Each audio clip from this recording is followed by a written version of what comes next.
Hello and welcome back on the fourth video of stock market concept building blog course, and in this video we are going to learn about stock exchange.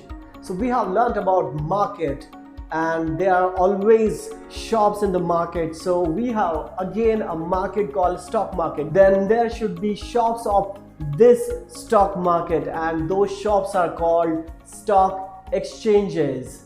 Stock exchanges are like shops of the stock market from where you can buy any listed company shares, or you can do trading or investment. You can go for buying of mutual fund, or for any investment you can always approach to these shops, and these shops are called stock exchanges. We have two main stock exchanges in India, and the first stock exchange is called NSE, National Stock Exchange, and the second one is Bombay Stock Exchange, BSE. Apart from these two main stock exchanges, we have state level stock exchanges, but the trading is very less in those stock exchanges. So always we have to do our investment from National Stock Exchange or Bombay Stock Exchange. So in this video we have learned about what is stock exchanges. In the next video we are going to come with a next topic. Keep watching. Thank you very much.